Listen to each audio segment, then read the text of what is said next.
Una historia de ambición, intriga y fracaso. Un error que cambiaría la historia de nuestro país. El error de Napoleón. A continuación, en Canal de Historia.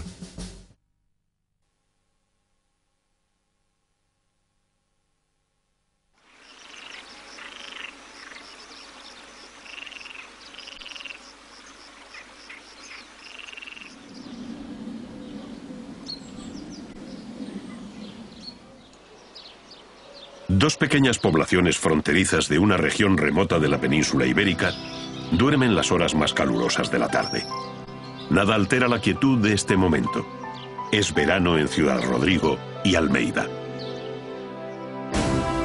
Sin embargo, aquí se libraron cruentas batallas y terribles combates, consecuencia de una guerra sin cuartel contra la ambición de un hombre que pretendió extender su poder por el continente europeo. España envió sus mejores hijos a luchar en defensa de sus pueblos y ciudades asediadas. La lucha de Ciudad Rodrigo se convirtió en un símbolo de la resistencia patriótica. También Portugal, desde donde se consolidó al fin la contraofensiva contra el invasor, pagó un alto tributo en hombres ante la historia. Las tropas inglesas fueron determinantes en la victoria final contra los ejércitos imperiales.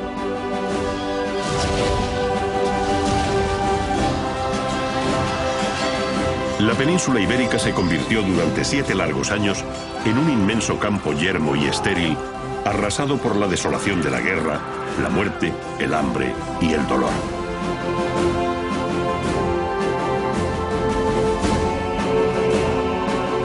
Pero en estos campos, en estos pueblos y aldeas, ante estas murallas, se escribieron páginas gloriosas de honor y heroísmo, siempre regadas con la sangre del pueblo. Y probablemente fue aquí donde el emperador Napoleón, aquel gran hombre malo, cometió un primer error fatal.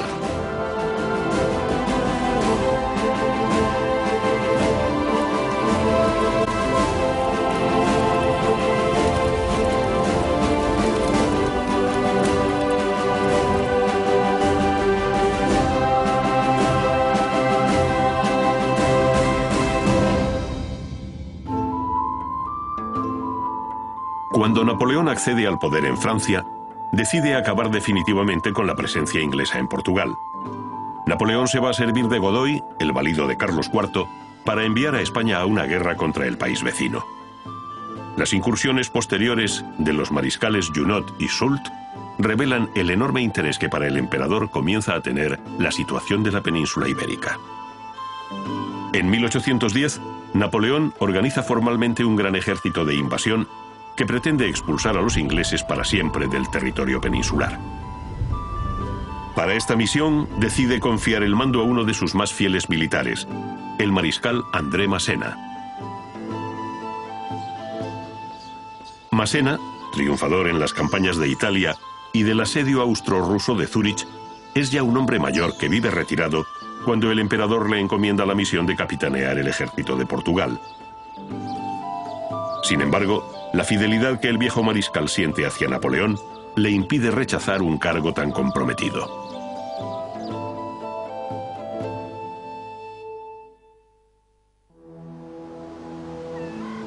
Napoleón ya había estado en España y había visto sobre el terreno la gran aridez y el relieve tortuoso de las tierras hispanas.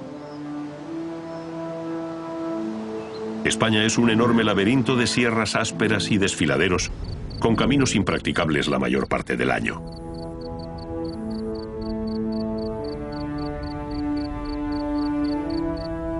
Los numerosos ríos corren encañonados formando acantilados sin puentes o vados naturales por donde cruzar un gran ejército de invasión. Esta geografía imposible podía echar por tierra los planes de conquista del emperador.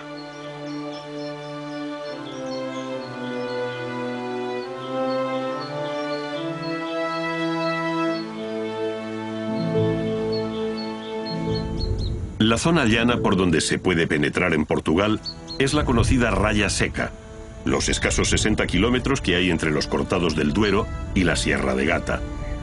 Esta comarca es lisa, con pocos accidentes geográficos y por tanto ideal para el lento avance de un numeroso contingente armado.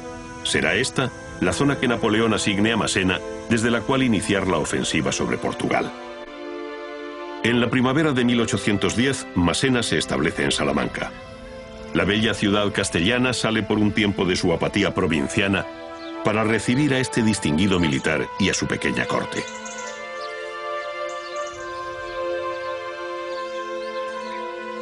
Allí, Massena comienza a estudiar los planes y a dictar las órdenes para poner en movimiento el enorme contingente de soldados, maquinaria bélica y animales que Napoleón ha puesto a su cargo. La tarea es complicada porque hay que cubrir las necesidades diarias en comida y pertrechos de más de 100.000 hombres que se hallan dispersos a lo largo de una gran extensión de terreno en Salamanca y en las provincias limítrofes de Zamora, Valladolid y Toro. En poco tiempo, la cuestión de la intendencia se convierte en el principal problema del ejército invasor.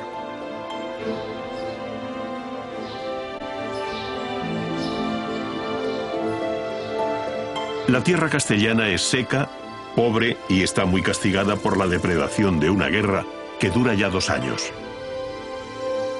Este campo apenas si da para quien lo cultiva. Por ello, para alimentar a sus hombres, Massena debe hacer requisas forzosas de grano y comida fresca en las poblaciones de todas las provincias vecinas.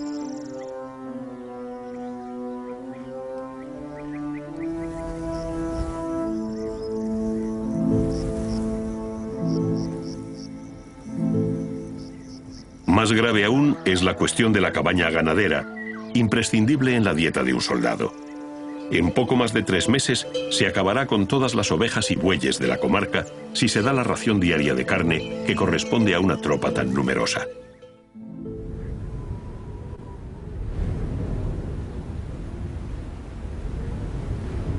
Cuando el ejército invasor de Massena intenta penetrar en Portugal por la raya seca, se encuentra con 2 formidables obstáculos que le impiden la marcha: las ciudades amuralladas de Almeida y Ciudad Rodrigo, que junto con el cercano Fuerte de la Concepción componen la línea de fortificaciones de la frontera.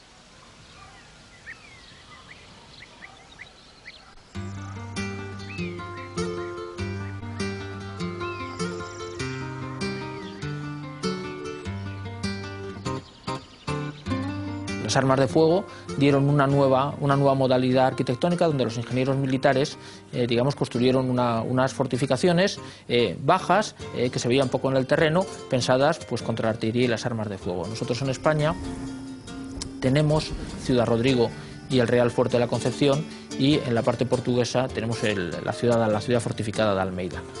Son edificios muy característicos porque no tienen nada que ver con los castillos que estamos acostumbrados, son de muros bajos, están enterrados en el terreno, es decir, que cuando uno va avanzando no los ve, hasta que prácticamente se ha encontrado con ellos encima, y están pensados para grandes guarniciones de infantería con piezas de artillería, pues puedan resistir. Son edificios, vamos a llamarles blindados, que pueden resistir el fuego de una artillería ya moderna de finales del XVIII y principios del XIX, formados por fosos y contrafosos. El sistema característico, el ingeniero más característico de toda Europa era Vauban, y todos los conocemos porque tienen formas normalmente de estrellas.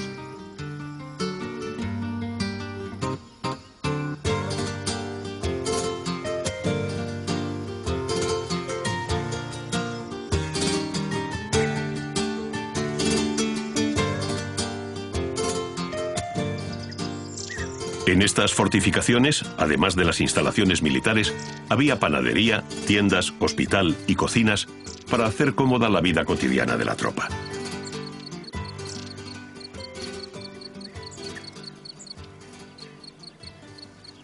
Este es el tipo de fortaleza que debe conquistar Massena cuando emprende el asedio de Ciudad Rodrigo, una plaza que había demostrado tener un enorme valor geoestratégico en las anteriores campañas de Napoleón, convirtiéndose en el auténtico cerrojo de la frontera hispanolusa.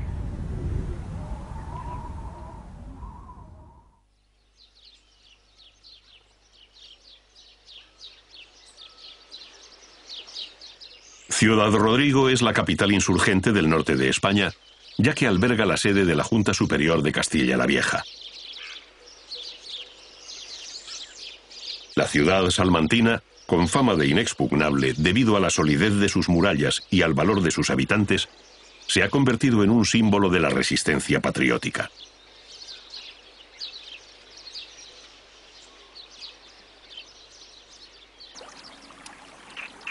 En estas fechas, casi todas las ciudades españolas se han rendido a las tropas imperiales.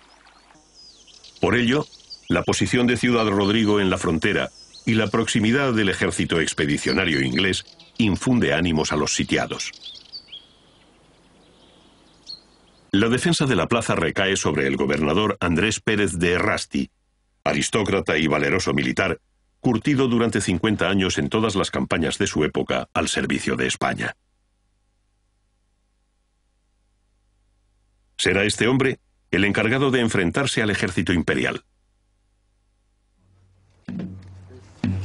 En Ciudad Rodrigo se tiene constancia de que esta vez se enfrentan a un asedio definitivo. Se hace acopio de munición y víveres, se vigila la muralla, se talan las arboledas del río y se derriban los edificios cercanos para hacerlos inservibles al enemigo.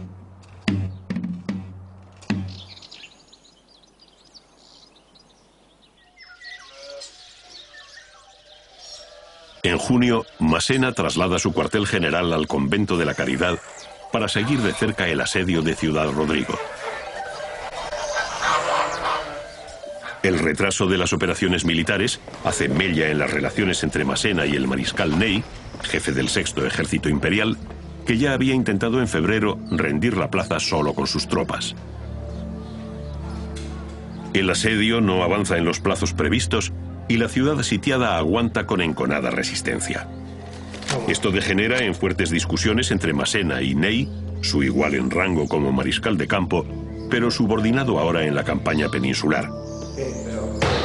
El carácter enérgico de Ney le hace rozar a menudo la insubordinación para desesperación de su comandante en jefe.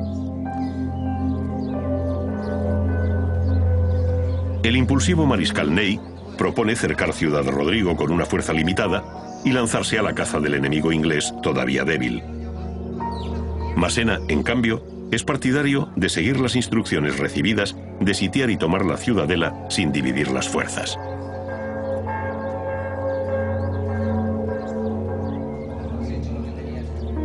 El cerco en torno a Ciudad Rodrigo se cierra definitivamente y comienzan los ingenieros y zapadores franceses, al mando del coronel Balasé, los trabajos de cavado para la aproximación a la muralla de trincheras y túneles para minas.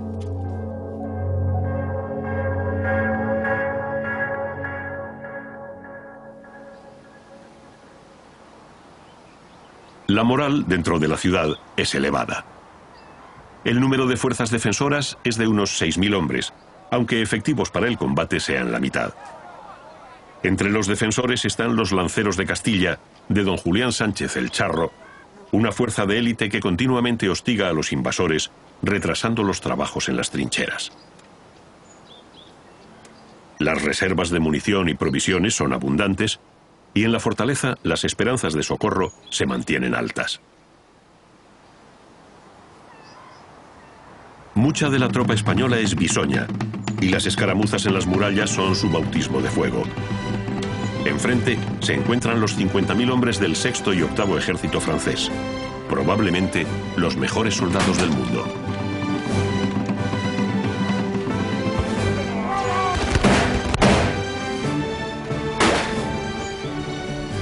Superando enormes problemas logísticos, al fin llega a Ciudad Rodrigo el tren de artillería francés. El pesado convoy que transporta la munición de diversos calibres para los morteros y cañones. Comienza entonces el bombardeo de la plaza y con él los sufrimientos de la población civil que aguarda esperanzada la ayuda de Wellington.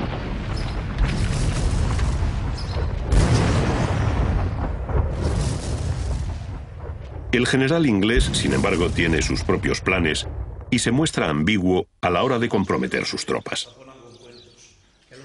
Además, Wellington, en privado, confía poco en la capacidad de resistencia de los españoles. Cuando el cerco se cierra definitivamente en torno a la ciudad, el gobernador Errasti comprende que ya no va a venir ningún auxilio exterior y que dependen de sí mismos para su supervivencia.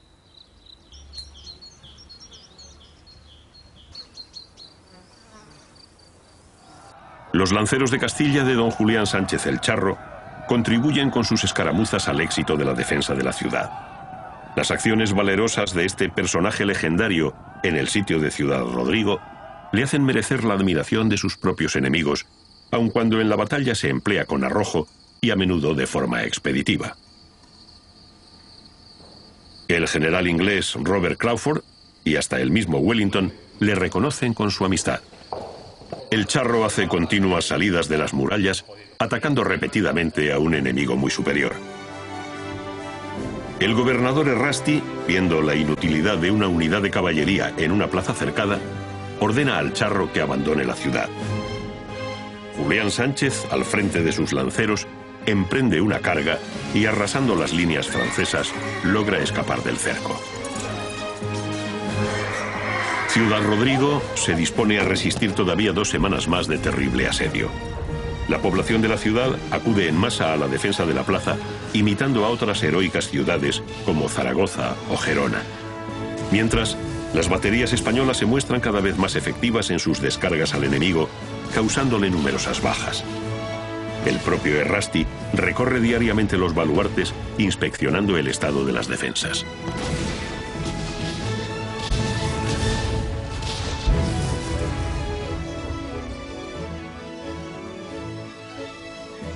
En Ciudad Rodrigo se sabe ya que los ingleses no van a intentar romper el cerco, por lo que se confía en que las sólidas murallas, que tantas batallas han visto, resistan esta vez el terrible ataque que se avecina. El mariscal Ney envía una última carta a Errasti antes del asalto final para rendir la plaza. Pero una vez más, el gobernador español la rechaza. En los primeros días de julio se desata una tormenta de fuego y metralla contra la martirizada población. Las baterías francesas disparan día y noche con perfecta sincronía desde las alturas del Teso de San Francisco al Baluarte del Rey, provocando numerosos incendios en el interior de la ciudad que se convierte en pasto de las llamas. El día 9 de julio, las tropas españolas se retiran a posiciones más guarnecidas en el interior de la ciudad ante la intensidad del bombardeo francés. El fuego combinado de la artillería y la colocación de una mina abre por fin una brecha en la muralla. La sólida defensa de Ciudad Rodrigo no ha podido resistir el embate del ejército imperial.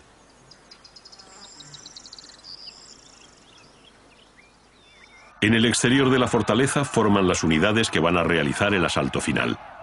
La ciudad permanece muda y expectante ante la inminencia del ataque. Las unidades de élite francesas, granaderos, cazadores y voltigeurs, se preparan para una lucha mortal casa por casa. Se espera que muchos caigan en el último combate ante las emboscadas del enemigo, pero la gloria de la Legión de Honor y el ansiado botín merecen el esfuerzo.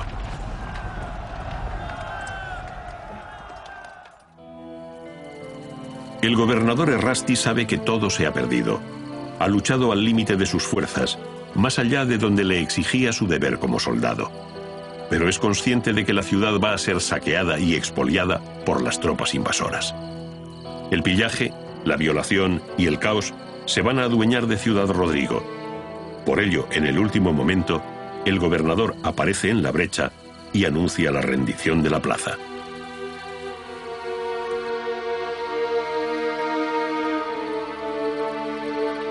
Errasti es conducido en presencia del mariscal Ney, que espera al pie de la muralla. Ambos militares se intercambian los saludos de cortesía. Ney escucha las razones de la capitulación y alaba la gloriosa defensa que han presentado los españoles. El mariscal francés se muestra magnánimo con los vencidos, prometiendo que serán respetadas las vidas de los ciudadanos y sus propiedades, pero la guarnición partirá al cautiverio camino de Francia.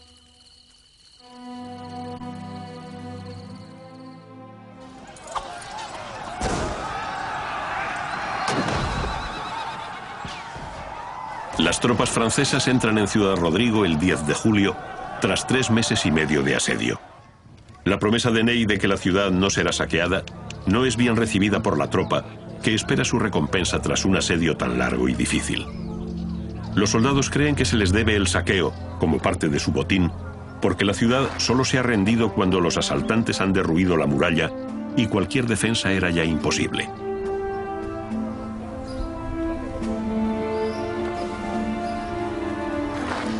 Al fin los franceses son dueños de la plaza, pero para estos soldados, entrenados y curtidos en todos los campos de batalla europeos, la conquista ha sido más dura de lo esperado.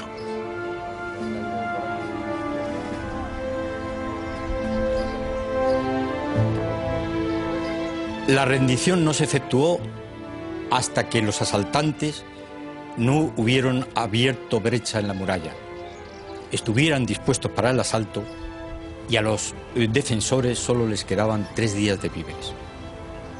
Errasti reunió a todos los comandantes de la plaza y estuvieron de acuerdo en que no podían mantenerse por más tiempo de 3 días. Las bajas españolas se elevaron a 1.700, incluida lo de la población civil, y 3.500 soldados marcharon a Francia conducidos prisioneros. Al entrar en la plaza, los vencedores solo encontraron casas destruidas. Massena ordenó reconstruir la ciudad y ponerla de nuevo en estado de defensa. Para ello, impuso una pesada contribución a los habitantes de 500.000 francos. Desde entonces, Ciudad Rodrigo pasó a ser la base fundamental del ejército de Portugal, donde fueron almacenándose los víveres, el material de intendencia y de artillería que le llegaban de retaguardia. La lucha desigual de esta población pronto se convierte en toda España en ejemplo de patriotismo ante el invasor.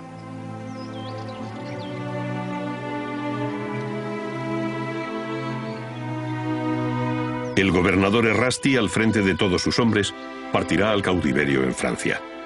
Desde allí, por su carácter levantisco y altivo, será llevado al lóbrego castillo de Landau, donde permanecerá largos años y donde va a enfermar gravemente.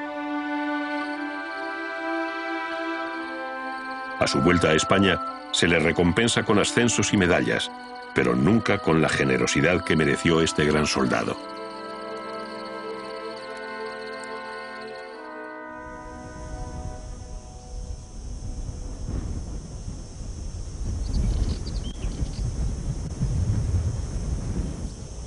Tras la caída de Ciudad Rodrigo, el siguiente objetivo del ejército francés es la población de Almeida.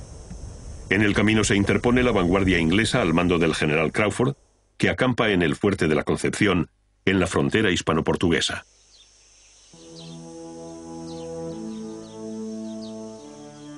Entrar en España fundamentalmente tenía 2 fortificaciones que cerraban ese camino a la frontera. En primer lugar, justo en la frontera, a escasos 100 metros del río Turones, el Real Fuerte de la Concepción.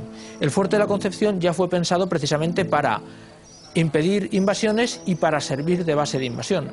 Los ingleses no eran suficientes para ir dejando guarniciones en el Fuerte de la Concepción. Esto llevó a que Wellington decidiese anular esta fortificación importantísima mediante una voladura. Ordenó al general Crawford, a los ingenieros británicos que la volasen con 6 toneladas de pólvora, y volaron, prácticamente de los 4 rebellines 2, volaron varios lienzos de tal manera que en un futuro asalto fuese fácil, digamos, recuperar la fortaleza. Y cuando los franceses plantean la invasión de Portugal, qué mejor sitio para fortificarse al lado de la frontera que el propio Fuerte de la Concepción, que fue pensado para eso.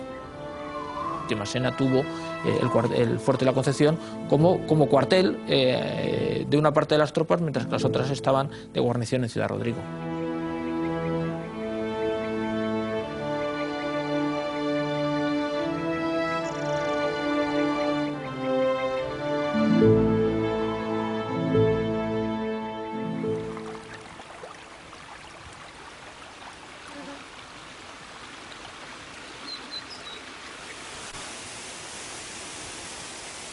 En la mañana del 24 de julio, el general Crawford, que acampa en las inmediaciones del río Coa, próximo a Almeida, comprende que el ejército francés va a rebasarle y toda la división ligera inglesa puede ser diezmada o cautiva.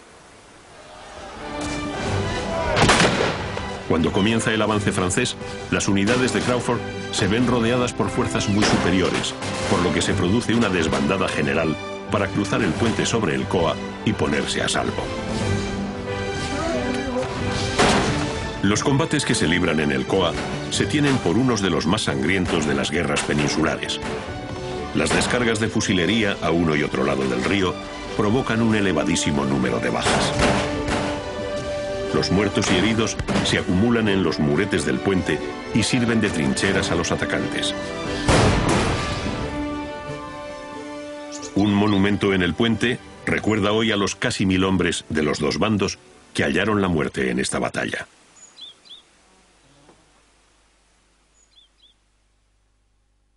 Almeida, la bella población portuguesa conocida como la Estrella de Piedra, a escasos kilómetros de la frontera, se convierte tras la caída de Ciudad Rodrigo en la siguiente pieza del complicado ajedrez que Napoleón mantiene en la península.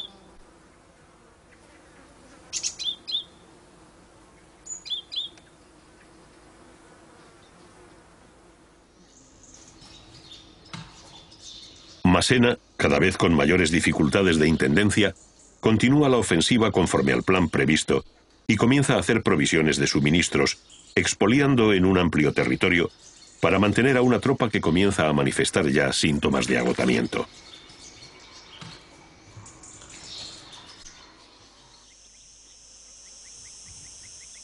Con sus sólidas murallas, Almeida se ha convertido en una plaza de primer orden en el sistema defensivo inglés. Se espera de ella una enconada defensa ante el invasor para facilitar el reagrupamiento del cuerpo expedicionario inglés. Pero en Almeida se tienen noticias alarmantes de la suerte que ha corrido Ciudad Rodrigo en su defensa.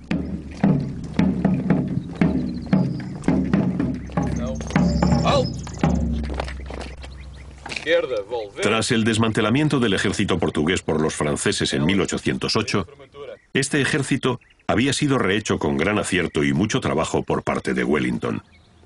El general inglés había creado unidades con la misma disciplina y moral de combate que el ejército británico. Estas unidades, que habían demostrado en la lucha gran valentía y arrojo ante el poderoso ejército imperial, son las que defenderán Almeida. Los mandos superiores de este nuevo ejército suelen estar a cargo de un inglés, pero toda la oficialidad y la tropa son portuguesas. Este será el embrión del ejército luso-británico que llegará combatiendo a Napoleón hasta el corazón de Europa. La defensa de Almeida corre a cargo del brigadier inglés William Cox, que manda una guarnición bien entrenada de 5000 hombres entre británicos y portugueses. La tropa, veterana y curtida en combate, defiende una de las fortalezas más sólidas de Portugal. Hay además importantes reservas de víveres y munición para aguantar un largo asedio. Pero viendo lo ocurrido en Ciudad Rodrigo y cómo ha quedado destrozada la fortaleza española, se plantea abrir la plaza al enemigo sin combatir para evitar sufrimientos. En Almeida se confía que esta vez al fin las tropas de Wellington acudan en su socorro. Sin embargo, el general inglés tiene sus propios planes y le interesa que la plaza resista cuanto sea posible. De momento no piensa comprometer su ejército, numéricamente inferior, en una batalla en campo abierto. Preparándose para el inminente asedio del ejército francés, la guarnición y la población civil de Almeida va almacenando todo lo necesario en alimentos y municiones dentro de las casamatas de la ciudad.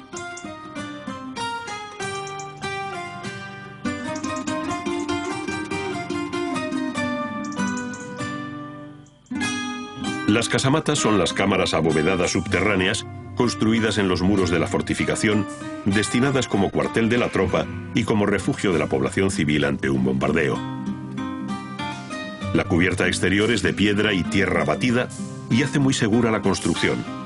Estas casamatas tienen pasadizos subterráneos para una evacuación de emergencia, pozos de agua potable, depósitos de grano y canales de ventilación. Son en realidad una ciudad bajo el suelo.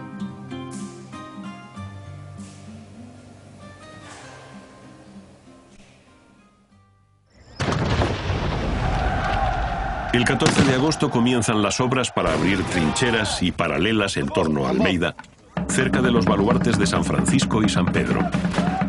Aunque los zapadores son continuamente atacados desde las murallas con descargas de fusilería, los trabajos continúan lentos pero a buena marcha, supervisados casi a diario por el propio mariscal Massena, que cada día está más contrariado por el esfuerzo y el tiempo que lleva empleado en los asedios. ¡Fuego!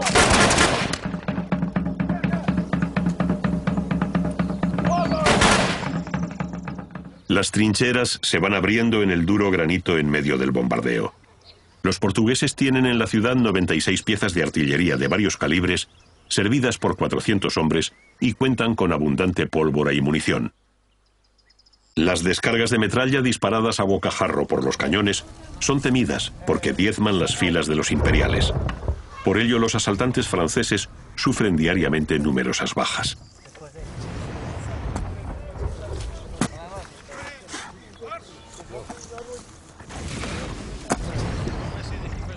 Pero el 25 de agosto los franceses logran instalar todas las baterías en torno a la plaza.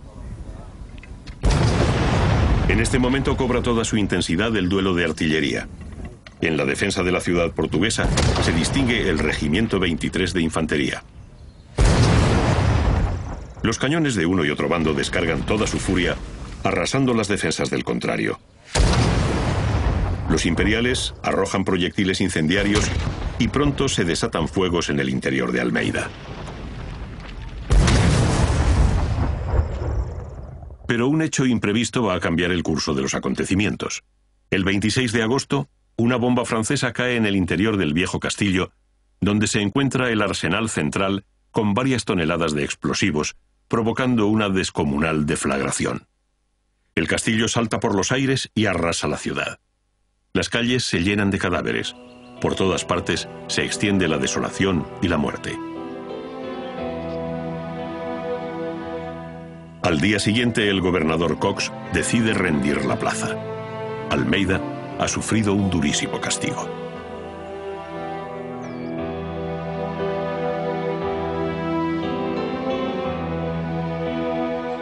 Wellington, una vez más, ha rehuido la batalla y ha dejado a expensas del enemigo una plaza fuerte de enorme valor simbólico. Dentro de sus tropas, y aún más dentro del ejército portugués, no se entiende la estrategia del general inglés, y cada vez son más las voces que discrepan.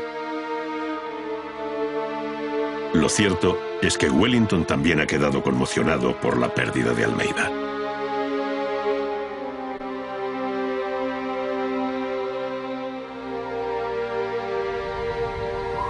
Quince días más tarde, Massena, persiguiendo al ejército inglés, prosigue su avance adentrándose por una de las zonas más pobres y desoladas de Portugal, la Beira Alta. Esta es una región árida y despoblada, donde faltan caminos y recursos. A lo agreste del terreno se añade el hecho de que toda la población rural ha sido desplazada para que los imperiales no puedan abastecerse de comida y leña seca, haciendo así más penoso su avance. La tropa francesa ya está agotada y el clima cada vez es más cruel.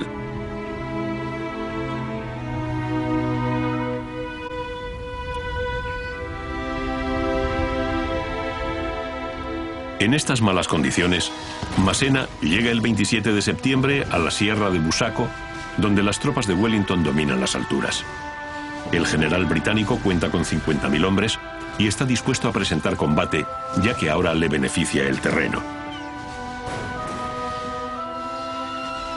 La batalla final se resuelve de forma dramática con ataques a la bayoneta.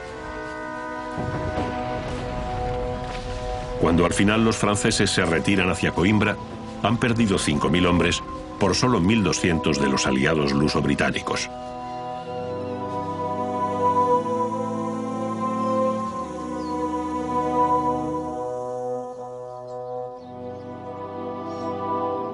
Con la victoria en Busaco, Wellington recupera parte de su prestigio ante los aliados portugueses. Pero el caudillo británico sigue acosado de cerca por la caballería de Massena, que intenta rodearle. Wellington entonces ordena el repliegue de todas sus fuerzas tras las líneas defensivas que se extienden por la península de Lisboa y que son conocidas como Torres Vedras. Torres Vedras es un gigantesco sistema de fortines y blocaos que se ha construido sobre colinas y cortes naturales a lo largo de 40 kilómetros. Están dispuestas en 3 líneas paralelas que el ejército luso-británico ha erigido en total secreto durante un año, empleando miles de obreros. Massena, ignorante de estas defensas, las inspecciona detenidamente durante meses y comprende al fin que son inexpugnables, que ha perdido un tiempo precioso en los asedios de Ciudad Rodrigo y Almeida. El viejo mariscal emprende la retirada con su ejército al cobijo de Ciudad Rodrigo.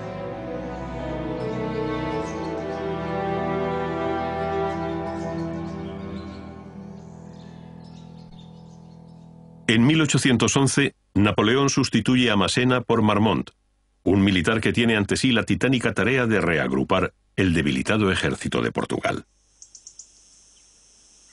El ejército francés, en su avance, ha estirado demasiado sus líneas de abastecimiento, haciéndolas muy vulnerables al acoso de las partidas de guerrilleros que las atacan por toda la geografía peninsular. La retirada francesa hacia España se vuelve en extremo penosa. El fenómeno nuevo de una población en armas, originario de Portugal y España, va a servir de escaparate a todos los pueblos europeos oprimidos por Napoleón. A partir de ahora, se sabe de qué manera el emperador puede ser vencido.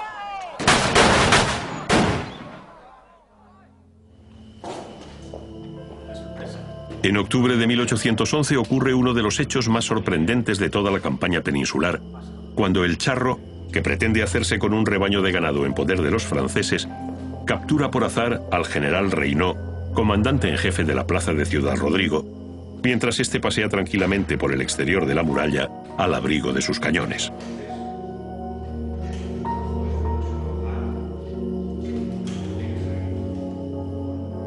Con semejante cautivo, el intrépido guerrillero se presenta ante el mismo Wellington. El caudillo inglés, asombrado, felicita al charro. Además, Wellington extrae una valiosísima información a Reynaud sobre las defensas y la guarnición de Ciudad Rodrigo.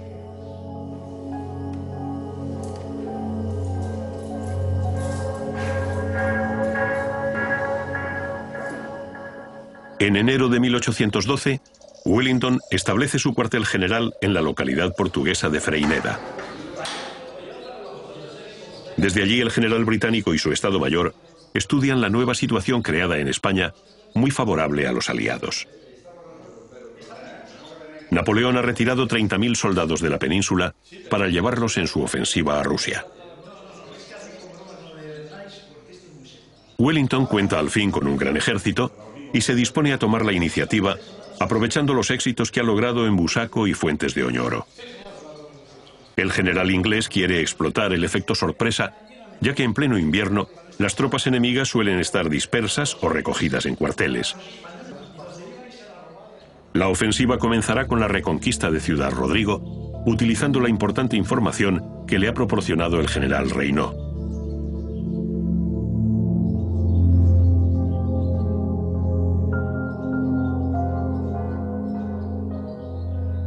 Wellington dispone que el ataque comience la noche del 19 de enero, dirigiendo las operaciones el general Picton. El ataque inglés es devastador. En el asalto se distinguen por su arrojo los cazadores portugueses y los Royal Green Jackets del 95 de rifles. Una mina francesa estalla en una poterna de la muralla y causa 150 muertos, pero los aliados ya han entrado en la ciudad y se combate en las calles, casa por casa. El saqueo es inevitable.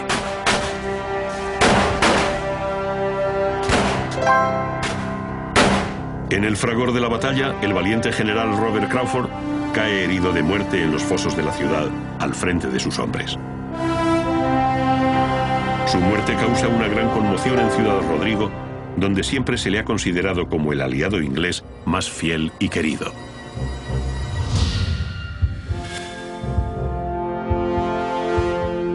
La ofensiva iniciada por Wellington con la toma de Ciudad Rodrigo va a concluir en una última batalla en campo abierto. El objetivo de Wellington era derrotar al ejército imperial de Portugal, mandado a la sazón por el mariscal Marmont.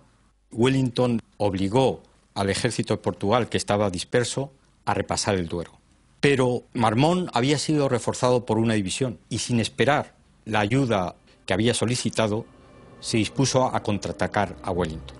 Durante unos kilómetros, el ejército de Wellington y el de Marmont marcharon paralelos, observándose el uno al otro, desde la posición del Guareña hasta Cantalpino. Wellington fue a cubrir Salamanca en la posición de San Cristóbal de la Cuesta. Por su parte, Marmont se dirigió a cruzar el Tormes entre Alba y Huerta. En su precipitación por cortar la retirada del ejército contrario, fue enviando a sus unidades a pasar el río según venían, de tal forma que el ejército francés avanzó dejando grandes espacios entre sus unidades. Wellington, que había cruzado el Tormes por Salamanca, había dispuesto su ejército entre este punto y el pueblo de Arapiles, pero viendo el error de su adversario, mandó a atacar el centro, y la decisiva victoria de Arapiles obligó al rey José a abandonar Madrid por segunda vez y retirarse a Valencia. En ese momento, Wellington manda lanzar un arrollador ataque por sorpresa a la tercera división de Pakenham y a la caballería pesada del general Le Marchand, que entran como una tromba en las filas francesas, sembrando la muerte, el pánico y la confusión. 8 batallones imperiales son arrasados. El mariscal Marmont es herido de gravedad y también su sucesor, así que durante un tiempo crucial los franceses no tienen mando. La desbandada es general. Los hombres intentan, obedeciendo a sus capitanes, recomponer las líneas formando cuadros, pero entonces se vuelven más vulnerables a los disparos certeros de las filas anglo-portuguesas.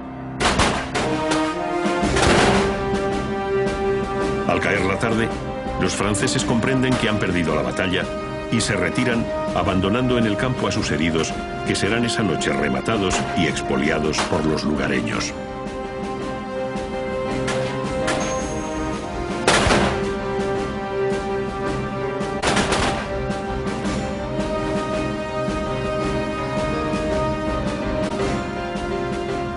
Francia ha sufrido en Arapiles 14.000 bajas y la mayor de las derrotas del ejército imperial hasta la fecha. Para Wellington, sin embargo, esta será su gran victoria, la preferida, por encima incluso de Waterloo. Bonaparte fue el verdadero responsable de la debacle peninsular. Él debió asumir el mando del ejército de Portugal para acabar con el enemigo, pero delegó la responsabilidad en Massena. El veterano mariscal no obtuvo del emperador el apoyo que demandaba la campaña peninsular. Al obedecer las órdenes, Massena se enredó en una madeja de asedios que podía haber evitado atacando a Wellington en Portugal cuando aún este era débil.